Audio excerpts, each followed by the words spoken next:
Un saludo a todos nuestros oyentes en esta nueva emisión de Generación Digital. Hoy estamos con ustedes Natalia Gaviria, profesora de la Facultad de Ingeniería. Y quien les habla es Freddy Vitama, profesor de la Facultad de Ingeniería. En esta emisión queremos abordar el tema de la reforma a la educación o la reforma de la Ley 30, que hoy cursa en el Congreso, una propuesta que el gobierno presentó y que además se está discutiendo en diversos escenarios. Por supuesto que hablar de la educación se puede hacer desde muchos ángulos. De hecho, la propuesta que se ha presentado y que se conoce hasta el momento se ha preocupado, por ejemplo, de temas como el presupuesto, el déficit crónico que tienen, en el caso de la educación superior, que tienen las universidades en el tema presupuestal, cubre temas también como el del gobierno de la universidad, cómo se debe abordar y qué cosas deben cambiarse. Se habla de un enfoque territorial para la educación, de la progresividad, de la inclusión de sectores que generalmente no se han incluido. Incluso hay un debate sobre cómo se entienden los saberes originarios y versus lo que es el método científico. Pero nosotros, en este episodio, queremos hablar desde otro ángulo que también es importante, por supuesto no es el único ángulo desde el que se puede mirar el problema, pero que sobre el poco se debate. Y es que en las últimas décadas la ciencia, la tecnología, y en especial la tecnología, ha tenido un gran desarrollo en la sociedad y un amplio impacto en todos los sectores y en la vida cotidiana. Por supuesto, la educación no se ha escapado al impacto y a los cambios que han producido la aparición de nuevas tecnologías. Entonces queremos mirar cómo esos desarrollos, cómo esos impactos pueden afectar para bien o para mal la nueva propuesta de reforma educativa que se está discutiendo en el Congreso, qué cosas se podrían aprovechar de esos desarrollos y qué elementos pues, son a tener muy en cuenta. Para conversar de todos estos aspectos, invitamos hoy a la profesora Doris Adriana Ramírez Salazar, que es profesora titular de la Universidad de Antioquia en la Facultad de Educación, en específico en el Departamento de Educación Infantil. La profesora Doris es licenciada en Educación Especial, es magíster en Educación y doctora en el área de Educación y Tecnologías de la Información. Además, actualmente es la coordinadora del programa UDA-ROBA, que es la iniciativa que tiene la Universidad de Antioquia para el tema de educación virtual y que se coordina desde la Vicerrectoría de Docencia.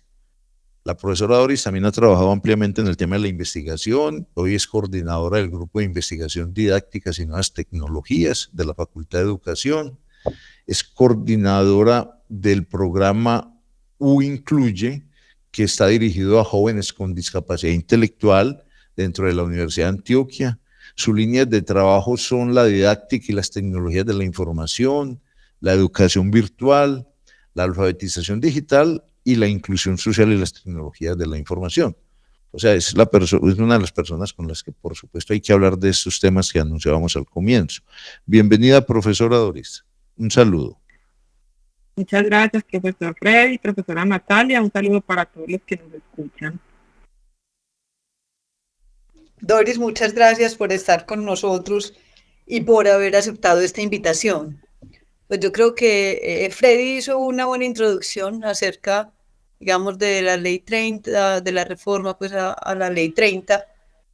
Y bueno, hoy queríamos tratar temas muy relacionados precisamente con la tecnología y esta propuesta de reforma.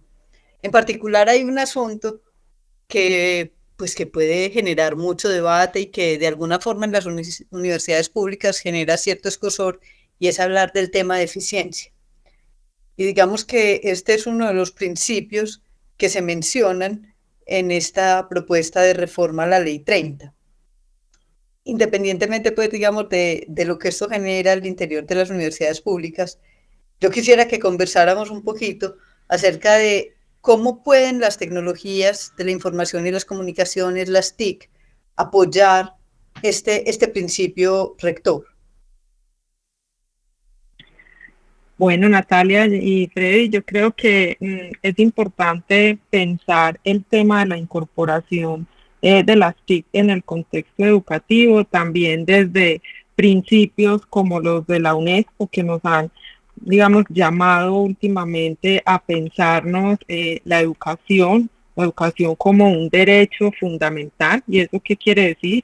Que la educación es un espacio, ¿cierto?, formativo que habilita a los seres humanos para desarrollar algunas acciones en la vida cotidiana.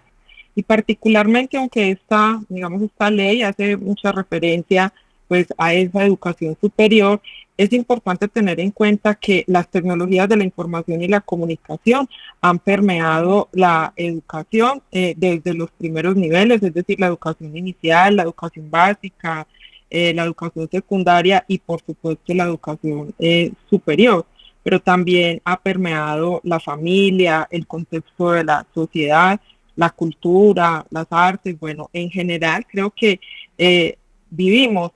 existimos con esos avances tecnológicos que de alguna manera han podido empezar a impactar positiva o negativamente los procesos de enseñanza y aprendizaje. De hecho, en este momento, pues todo lo que son los avances tecnológicos permanentemente digamos que nos hacen un llamado a los profesores para pensar cuál es la mejor manera o cuáles son esas bondades que tiene la tecnología, pero también las amenazas en los procesos de enseñanza y aprendizaje. Y finalmente, la educación es un proceso formativo que no solo se debe dedicar al conocimiento, sino también a esa preparación como ciudadanos. Entonces, esa teoría, digamos, de la educación como un derecho fundamental nos hace un llamado a pensar en 5 aspectos muy importantes. El acceso. Entonces allí las tecnologías de la información y la comunicación deben ayudarnos o construir escenarios que permitan que los jóvenes puedan acceder a la universidad de diferentes maneras. Es decir, existe la modalidad presencial, pero también ya sabemos que estas tecnologías y particularmente la pandemia nos invitó a considerar otras modalidades educativas como la educación a distancia, la educación virtual, pero también la incorporación de medios de comunicación como la radio y la televisión. Entonces, creo que un primer aspecto que nos debemos pensar en el uso de la tecnología es cómo la tecnología facilita el acceso y facilita esa articulación de la educación básica y media con la educación superior.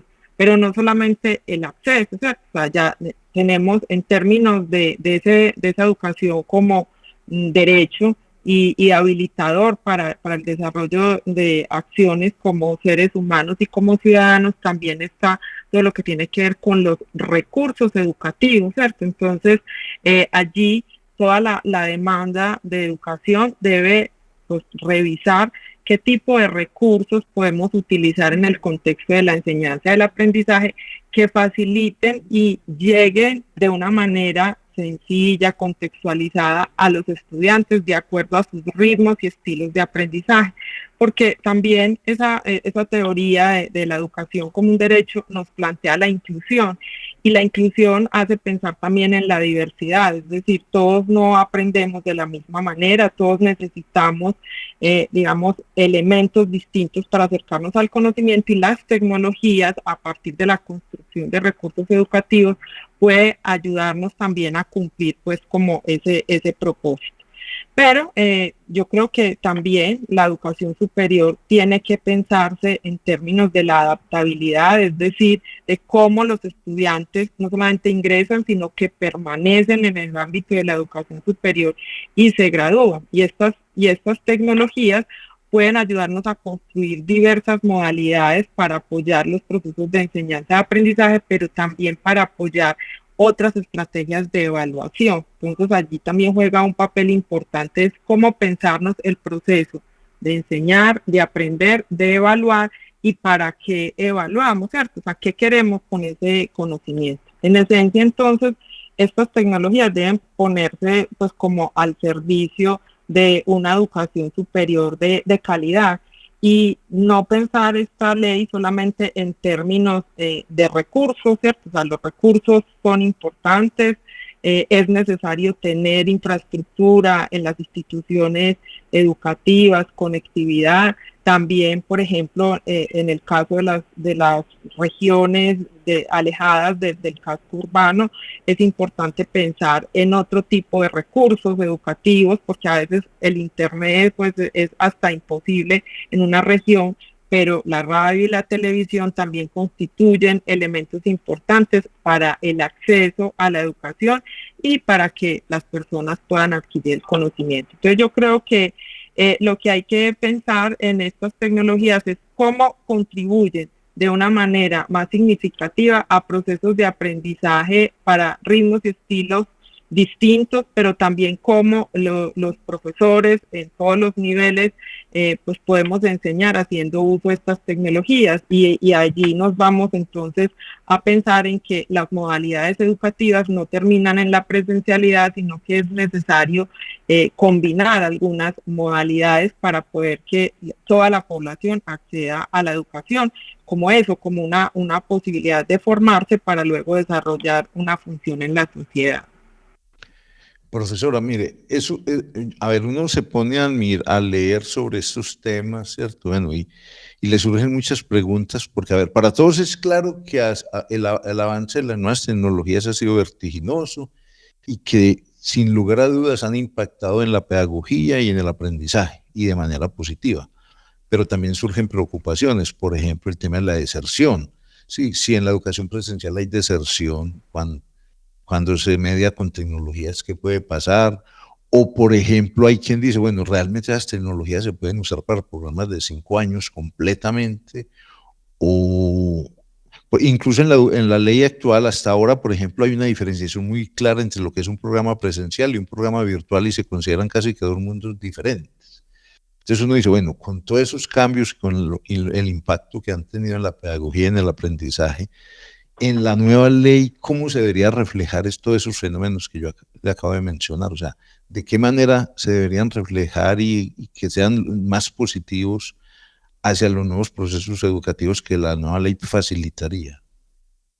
Pues yo creo, Freddy, que primero es importante pensar que, digamos, la incorporación de las tecnologías no se da de manera intuitiva a los procesos de enseñanza y aprendizaje, porque venimos de un modelo netamente presencial, ¿cierto? Donde también tenemos, digamos, unos imaginarios que la educación virtual es de mala calidad. Entonces yo creo que aquí lo importante es que tenemos que formar a los profesores universitarios, pero también tenemos que formar a los estudiantes para que aprendan utilizando estas tecnologías, porque realmente los jóvenes de hoy pues usan las tecnologías más para el entretenimiento, para otras actividades que no son precisamente la construcción de conocimiento. Entonces, primero se requiere formación, pero también se requiere pensar en unos ambientes de aprendizaje distintos. Entonces, esos ambientes de aprendizaje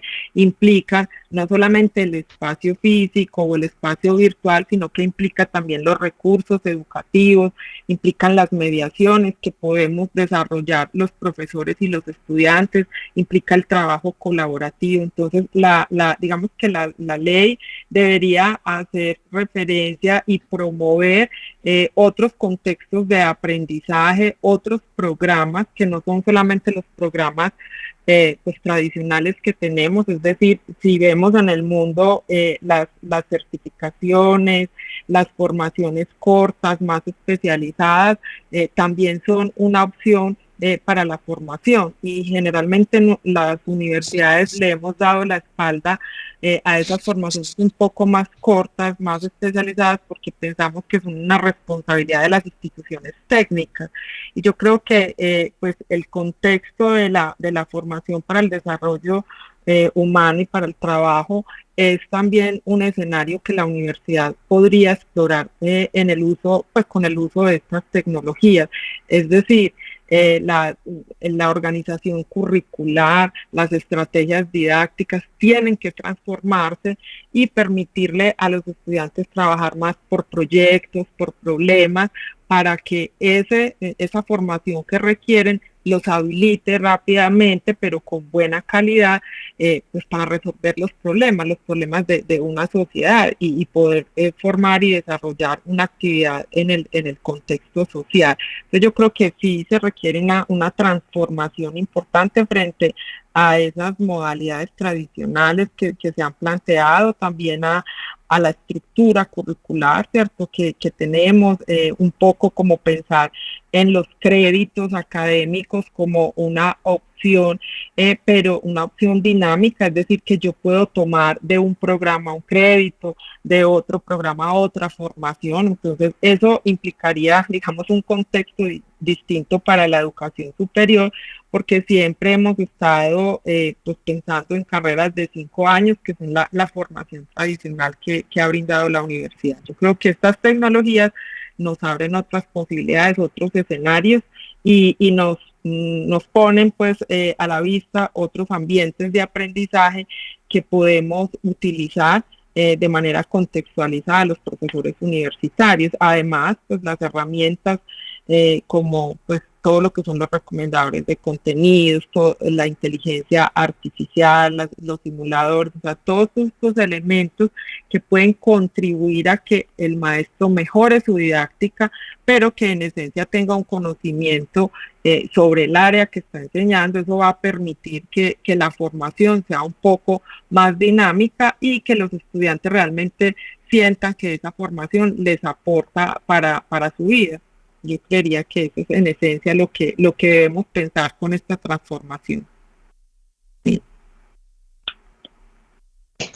Doris, ahora que estabas mencionando un poco como las nuevas posibilidades y digamos la apertura que el uso de las tecnologías nos representa, a mí también me genera entonces una inquietud adicional, y es que pues nosotros no somos los únicos y hay en el mundo en este momento muchas universidades, pues de hecho instituciones muy prestigiosas que tienen ya sus plataformas.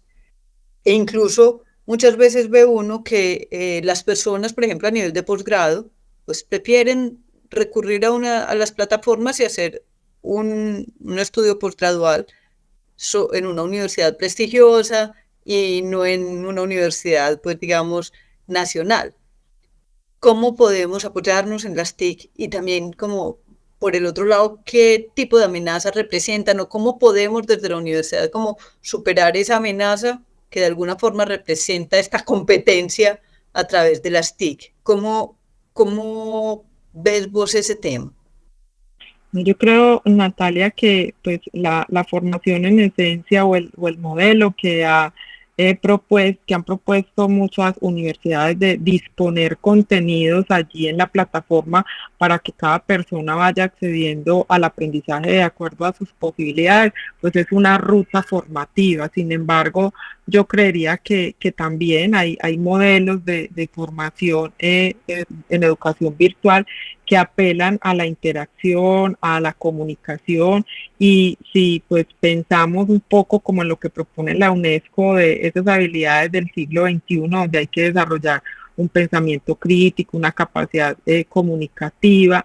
Entonces, lo que podría, pues, o digamos que el potencial que tienen estas tecnologías es la posibilidad de crear comunidades de aprendizaje. Es decir, puede haber en una serie de plataformas una disposición de contenidos, y yo creo que deben ser contenidos de buena calidad. O sea, ahí la didáctica y la pedagogía son fundamentales, porque a veces nos encontramos en estas plataformas con un montón de contenidos que no están bien estructurados, que no tienen una fundamentación científica. Hay otras que obviamente sí, pero yo creo que allí está, pues, o sea, básicamente una serie de contenidos, pero el conocimiento va un poco más allá, y es ¿qué hago yo con ese contenido y cómo resuelvo un problema fundamental en un área de conocimiento? Yo creo que el modelo también debe abogar por ese trabajo en comunidad, en red, para que realmente pues no sea solamente consumir contenido. Yo creo que pues la disposición de los contenidos siempre estará allí y se pueden certificar habilidades específicas, pero yo creo que la esencia de la universidad también es la formación integral, ¿cierto? La formación como ciudadano. Yo creo que hay que acudir a ello, no solamente al consumo de los contenidos, sino a la formación para la resolución de problemas en la vida cotidiana. También eso nos pone pues en un reto, y es de construir programas y estrategias formativas que estén al nivel pues de todas estas plataformas, que tengan un buen nivel conceptual, pero que tengan un diseño didáctico adecuado que le permita pues como a la gente ir accediendo al conocimiento de acuerdo a esa área del conocimiento. Entonces yo diría que no es, digamos, negar la posibilidad de que las personas accedan a una formación a través de estas plataformas, sino que esa formación tiene que tener una estructura curricular, una estructura didáctica y pedagógica adecuada para que de verdad sea de calidad. Me parece, a ver, yo de toda esta conversación hay como dos elementos que me parecen muy claves. Obviamente todos son interesantes, pero uno es como esa necesidad de crear nuevos ambientes de aprendizaje y unos contextos pues, de aprendizaje. O sea, no se trata de reproducir el aula tradicional en los medios virtuales.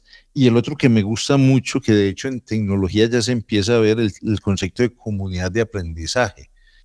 En el ambiente tecnológico nosotros los conocemos muchas veces como comunidades tecnológicas, o sea que no se trata de consumir yo solo contenido, sino de insertarme en una comunidad, así sea virtual, pero al fin y al cabo comunidad, ¿cierto? Y desarrollar ese tipo de habilidades más allá de las técnicas.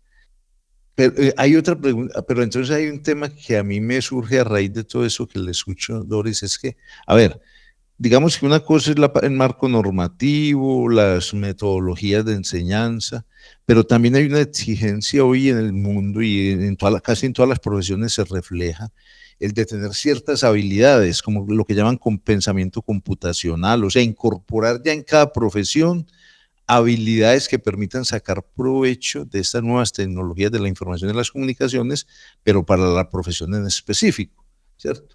También me gustaría que habláramos un poco de eso, bueno, en la nueva ley y en la nueva discusión, en las discusiones que se están dando en torno a la reforma, ¿cómo se debería reflejar esa necesidad que hoy la sociedad demanda de todos los profesionales? ¿Qué piensa usted al respecto?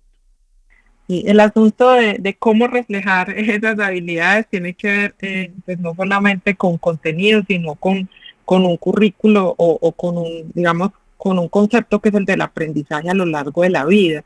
Y es que pues generalmente el uso de estas tecnologías, por ejemplo, en la educación inicial, en la educación básica y media, ha estado permeado mucho por la instrumentalización, es decir, aprender a manejar un programa X, pero no utilizar una tecnología para aproximarse a un conocimiento o resolver un problema de ciencias, de matemáticas, sociales. Entonces, lo primero sería que pues, el sistema educativo debería repensarse un poco ese asunto de la informática educativa solamente como el asunto de la instrumentalización, ¿cierto? De la tecnología. Las instituciones educativas desde la educación inicial deberían tener una formación que le permita a los niños y a los jóvenes identificar el potencial que tienen, pues el texto impreso, el audio, el video, las animaciones, es decir, todos los recursos educativos con los que puede contar un niño en el ámbito de la escuela, ¿cierto? Y empezar a trabajar por eso que pues hemos intentado desde el ámbito de la educación, y es que haya una posibilidad de que los estudiantes utilicen los recursos cuando lo necesiten y las tecnologías, cuando esa tecnología pueda contribuir de mejor manera al aprendizaje. Eso en ámbitos educativos pues iniciales. Pero en la educación superior yo creo que hay que apostarle dentro de los currículos a esas habilidades del siglo XXI, ¿cierto? Como usted decía, toda la parte de programación, de una enseñanza que digamos que ¿qué representa para un joven aprender a programar? ¿Qué significa eso del pensamiento crítico? ¿Qué significa también tener habilidades para comunicarse en las redes sociales. Entonces, digamos que el currículo de las profesiones, pues de cada una de las áreas del conocimiento, también debería incorporar esas habilidades, pero en un contexto específico del área del conocimiento, porque seguimos trabajando el uso de las tecnologías todavía muy instrumental, es decir, el manejo de herramientas. No estamos yendo más allá, ni profesores ni estudiantes, de cómo construir el conocimiento de otras maneras. Ahorita hablábamos de las comunidades de aprendizaje o, por ejemplo, el aprendizaje adaptativo, es decir, qué necesito yo y qué puedo tomar en estas plataformas y en esta red para mejorar mi conocimiento sobre un área, o dependiendo de mi ritmo y estilo de aprendizaje, si necesito más recursos audiovisuales o recursos en texto. Entonces yo creo que la formación en la educación superior, en los currículos de educación superior, también esas habilidades deben mirarse desde otra perspectiva y no solo como un curso de informática educativa, porque yo sé que en las áreas de ingeniería pues hay un desarrollo mayor de las potencialidades que tienen las tecnologías, pero por ejemplo en las áreas de ciencias sociales, en el área médica, o sea, cada una de las áreas, esa tecnología tiene un potencial distinto. Entonces es importante que los profesionales que se están formando en esas áreas descubran las potencialidades, pero también las amenazas que pueden tener, y de esa manera pues podemos lograr una formación más crítica frente al uso de estas tecnologías. Excelente, Doris, no, muchísimas gracias. Yo creo que con esto vamos como cerrando la conversación. Me queda un poco el mensaje de que debemos trascender un poco la instrumentalización que tenemos hoy de las TIC y ser capaces de profundizar más, verlas más que como un simple instrumento, aprender cómo manejarlas para hacer una formación integral y que realmente podamos acoplarla a las necesidades, a los currículos, a las regiones, etcétera, a todas estas, digamos, todas estas aristas que también se contemplan en esa nueva ley, incluyendo, por supuesto, un aspecto muy importante que mencionabas al principio, y era la parte de la inclusión, que creo que sigue siendo un reto, y las TIC pueden ser una herramienta importante, digamos, en enfrentar ese reto. Yo creo que pues este es como el resumen de nuestro episodio de hoy. Nuevamente, Doris, te agradezco mucho tu presencia en este espacio, creo que fue bastante ilustrativa, bastante útil. Y no sé si alguien quiere agregar algo más. Freddy, Doris, adelante. No, yo creería que para cerrar, creo que, digamos, esta reflexión tiene que siempre estar mediada por una relación entre pedagogía, didáctica y TIC. Entonces, si tenemos claro esa relación, podemos saber en qué momento utilizamos la tecnología, cuándo la utilizamos, cuándo podemos potenciar un aprendizaje pues con el uso de la tecnología, o cuando realmente no es absolutamente necesario utilizarla. Entonces creo que allí hay que seguir trabajando por una perspectiva crítica, creativa, un uso pues responsable también de estas tecnologías, y pues tratar de que seamos equitativos en el acceso a estas tecnologías, porque sabemos que nuestro país también tiene unas limitaciones en infraestructura, en redes. Entonces hay que buscar otras opciones, como decía ahora, que son los medios de información y la comunicación, como la radio y la televisión, que también pueden en algún momento generar otras estrategias de acceso al conocimiento para estas poblaciones más alejadas.